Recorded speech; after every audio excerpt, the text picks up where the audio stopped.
Hello, आप देख रहे हैं सेल्फ ज्ञान और आज हम बात करेंगे कि MHD03 उपन्यास एवं कहानी के जो इम्पोर्टेंट क्वेश्चन हैं जो एग्ज़ाम में आते हैं, अगर आप उनको कर लोगे जो मैं क्वेश्चन बताऊंगा तो आप डेफिनेटली अच्छे मार्क्स के साथ पास होगे। और मैं गिने चुने 10-12 क्वेश्चन बताऊंगा जो बहुत ही इंटरेस्टिंग हैं और वो बार बार आते हैं, तो आप इसको पक्का अच्छे से देख लेंगे पूरी वीडियो। ये लास्ट 10 ईयर का एनालिसिस किया हुआ है।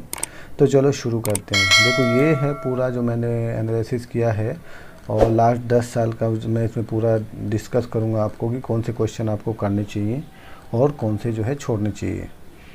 तो इसमें क्या है, इस वीडियो को बनाने में बहुत मेहनत किया। पहली तो बात ये है कि आपको पूरा एनालाइज करना बहुत मेहनत का काम है और ये वीडियो जो है नॉर्मल वीडियो है, अपना जो MA हिंदी के स्टूडेंट हैं उनके लिए है ये। और तो प्लीज़ आपसे मेरी रिक्वेस्ट है कि वीडियो को जो है लाइक करें ताकि 1500 स्टूडेंट के लिए जो वीडियो बनाया हुआ है। और मेरा मकसद सिर्फ इस वीडियो का बनाने का ये था कि आपको जो है मिनिमम एफर्ट्स में आप अपने एग्ज़ाम को क्लियर कर ले और आपकी डिग्री आपके पास टाइम से पहुंच जाए। तो MHD3 यानी कि उपन्यास और कहानी, तो ये अधिक 100 नंबर का क्वेश्चन पेपर रहेगा। 3 घंटे का आपको टाइम मिलेगा। 20 नंबर का एक क्वेश्चन रहेगा और आपको 8-9 क्वेश्चन मिलेंगे। लगभग आपको 5 क्वेश्चन आपको करने हैं 9 में से। तो और जो मैं क्वेश्चन बताऊंगा आप देखेंगे अभी पूरा पैटर्न, तो आपको लग जाएगा पूरा पता कि आपको कौन से क्वेश्चन करने चाहिए और कौन से नहीं करने चाहिए। जो रिपीट क्वेश्चन है उस पर मैंने आर लिखा है, यानी कि वो बार बार रिपीट हो रहे हैं, बार बार आ रहे हैं। सबसे पहला गोदान वाला क्वेश्चन इंपॉर्टेंट है, काफ़ी अच्छा उपन्यास है ये।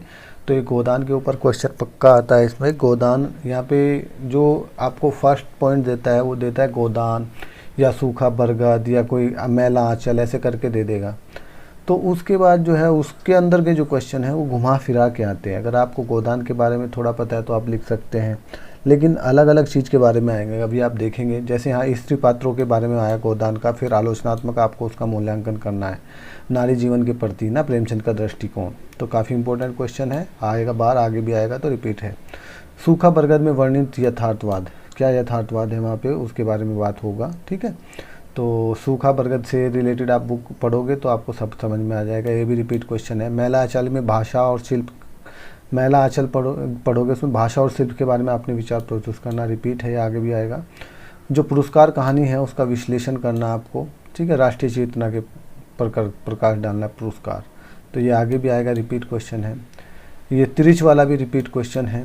इसमें कथ्य स्पष्ट करना है और उसकी तुलना पिता कहानी से करनी है। किससे करनी है? पिता कहानी से। तिरछ का कथ्य स्पष्ट करते हुए, तो तिरछ जो है आगे भी आएगा आपको और पिता वाला भी आगे भी आएगा, तो ये दोनों रिपीट क्वेश्चन है।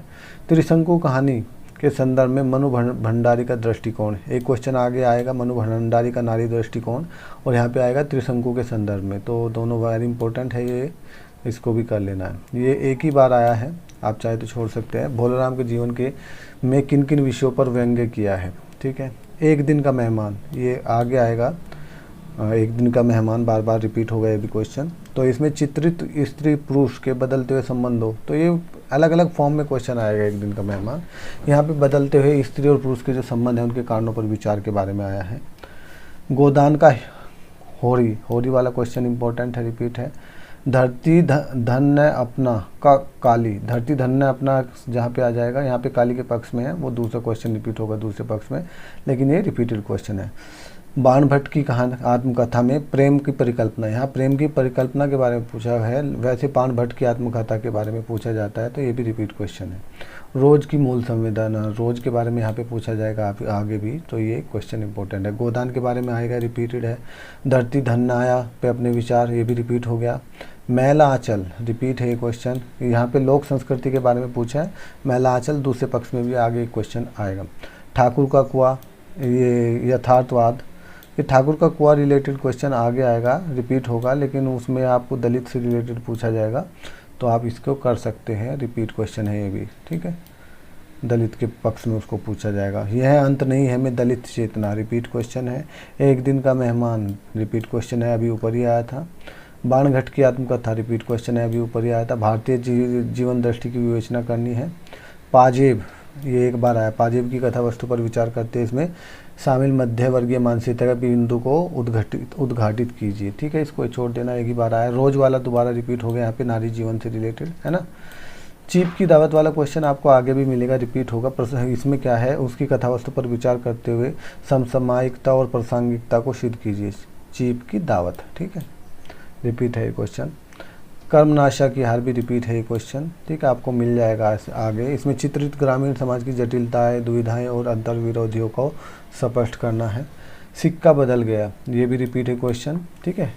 ये भारतीय इतिहास में किस घटना की ओर केंद्रित करता है और रचनाकार इसमें किस स्थितियों को बरतने में सफल रहती है, तर्क सहित उत्तर दीजिए। तो बदलता सिक्का अलग अलग फॉर्म में ये क्वेश्चन आपको पूछा जाएगा, लेकिन बात वही रहेगी। तो आगे चलते हैं। गोदान वाला क्वेश्चन यहाँ पे रिपीट हो गया। चित्रित किसान नारी के पात्रों का चित्रित विशेषताओं का विवेचन कीजिए। सूखा बरगद दोबारा रिपीट हो गया, यहाँ पे मुस्लिम समाज के पक्ष में है, वही है जो ऊपर वाला क्वेश्चन है। अगर वो दोनों करोगे तो आपस में आप लिख सकते हो उन चीज़ों को। बाणगढ़ की आत्मकथा रिपीट हो गया। मैलांचल की भाषा रिपीट हो गया, है ना। उसके बाद पुरस्कार कहानी में जो है विशेषताओं के बारे में पूछा है। यहाँ पे ऊपर क्या था, राष्ट्रीय चेतना के बारे में पूछा था, रिपीट है, दोनों एक दूसरे से इंटरलिंक है। पिता कहानी वाला क्वेश्चन ऊपर आया था ना, तो यहाँ पे भी उसको लिख सकते हो अगर ऊपर याद करोगे तो। सिक्का बदल गया दोबारा यहाँ पे रिपीट होगा, इसका उद्देश्य क्या है। और त्रिशंकु कहानी का मूल्यांकन ऊपर आया था, यहाँ पे भी दोबारा रिपीट हो गया। बाणभट्ट की आत्मकथा दोबारा रिपीट हो गया। सूखा बरगद दोबारा रिपीट हो गया। मधुलिका का चरित्र एक बार आया है। मंडू भंडारी की नारी दृष्टि ऊपर आया था ना, रिपीट हो गया सेम। तो अब आपको पता चल गया है कि कौन कौन से क्वेश्चन रिपीट हो रहे हैं। अभी आगे वीडियो बचा हुआ है, ऐसी बात नहीं है। तो आप समझ रहे हो कि जो मैं एक बार ऊपर बताया वो बार बार रिपीट होंगे। तो गिने चुने 10-12 क्वेश्चन होंगे जो अगर आप वो करोगे तो 5 क्वेश्चन आपको मिल ही जाएंगे। तो इसी तरीके की टैक्टिक्स के लिए आप सेल्फ ज्ञान को सब्सक्राइब करके रखें। सेल्फ ज्ञान चैनल सिर्फ इग्नू के स्टूडेंट की हेल्प करने के मकसद से बनाया गया है। और एग्ज़ाम के टाइम आके मैं कुछ क्वेश्चन और बताऊँगा एग्ज़ाम से जस्ट पहले, तो वो वीडियो आप मिस मत करना। तो उसके लिए बेल आइकन को प्रेस करके रखना और सब्सक्राइब करके रखना। और अगर आपको फिर भी कोई दिक्कत होती है तो मुझे कमेंट कर सकते हैं। आपको इग्नू में कोई भी हेल्प चाहिए तो आप कमेंट कर देना नीचे, और मुझे कॉल भी कर सकते हैं। तो ये आगे इसमें क्या है, राष्ट्रीय आंदोलन के परिप्रेक्ष्य में गोदान का दोबारा आ गया मूल्यांकन। गोदान को कर लेना, यहाँ राष्ट्रीय आंदोलन के पक्ष में पूछा है। गोदान किसी न किसी फॉर्म में आता है, काफ़ी अच्छा है वो। तो दलित जीवन धरती धन्य अपना के संदर्भ में रिपीट हो गया। मैला आंचल, यहाँ लाइन दूसरी डाल दिया, उनकी विशेषताएं पूछ रहा है, लेकिन क्वेश्चन वही रहता है। यहाँ पे मैला आंचल रिपीट हुआ है, लेकिन ऊपर यहाँ है, यह है मैला आंचल एक आंचलिक उपन्यास, इसके आलोक में मैला आंचल की विशेषताएं बताए, ठीक है, वही चीज़ है। बाणभट्ट की आत्मकथा दोबारा रिपीट हो गया। ये आत्मकथा या उपन्यास है, कृति की संरचना के आधार पर उत्तर दीजिए। पुरस्कार कहानी रिपीट हो गया। चीप दावत की प्रासंगिकता रिपीट हो गया। त्रिशंकु कहानी अंतर मध्यमवर्ती है, जो अंतर विरोध है वो भी रिपीट हो गया। कर्मनाशक की हार दोबारा रिपीट हो गया। यह अंत नहीं दोबारा रिपीट हो गया। गोदान का होरी दोबारा रिपीट हो गया। सिक्का बदल गया दोबारा रिपीट हो गया। तीरज की प्रतीकात्मकता, तीरज वाला क्वेश्चन ऊपर आया था ना, रिपीट हो गया। गोदान दोबारा रिपीट हो गया, लेकिन यहाँ पे किसानों के जीवन से रिलेटेड वेदना है, उस पर अभिव्यक्त किया गया है, ठीक है, गोदान, ठीक है। सूखा बरगद अल्पसंख्यक से रिलेटेड दोबारा रिपीट हो गया, है ना। मैला आंचल दोबारा रिपीट हो गया, लेकिन यहाँ पे क्या निकला, अभिव्यक्त राजनीतिक संबंध की पहचान कीजिए। बाणगढ़ की आत्मकथा दोबारा रिपीट हो गया। दलित जीवन में ठाकुर का कुआं, उसके चित्रित किया गया, कितना सफल है, और इस अंत से आप सहमत हैं या तर्कसंगत, उसका उत्तर देना है। ये दोबारा रिपीट हो गया। एक दिन का मेहमान दोबारा रिपीट हो गया, है ना। बिखरे पारिवारिक मूल्य के संदर्भ में पिता की कहानी ऊपर आया था, वैसे एक बार देख लो। कुत्ते की पूंछ एक बार आया है। तथ्य के शिल्प पर विचार व्यक्त कीजना। गोदान का धनिया एक रिपीट हुआ। त्रिशंकु कहानी की तनु एक ही बार आया। रोज कहानी की मालती, रोज कहानी तो आई है लेकिन मालती के बारे में पूछा गया है, एक बार रिपीट है। चीफ की दावत दोबारा रिपीट हो गया। कहानी माँ की के बारे में करना है। गोदान वाला क्वेश्चन दोबारा नारी का चरित्र चित्रण प्रेदान हो गया वो। मैला आंचल वाला दोबारा रिपीट हो रहा है। बाणगढ़ की आत्मकथा दोबारा रिपीट हो रहा है। सूखा बरगद दोबारा रिपीट हो रहा है। मैला आंचल दोबारा रिपीट हो रहा है। धरती धन्य आया, उनके चरित्र के बारे में पूछा है। दलित जीवन और ठाकुर का कुआं दोबारा रिपीट हो गया, है ना। हीरो का चरित्र, होरी का चरित्र, सॉरी, पाजेब यहाँ पे दोबारा आ गया, पाजेब ऊपर आया था, रिपीट हुआ है। त्रिशंकु में परंपरा और आधुनिक द्वंद्व रिपीट हुआ है। यह है अंतहीन में दलित स्त्री अस्मिता का संघर्ष रिपीट हुआ है। तो ये थे इसके जो इम्पोर्टेंट क्वेश्चन हैं MHD 03 के, मैंने पूरा डिस्कस कर दिया। अभी गिनो चुने 10-12 क्वेश्चन हैं।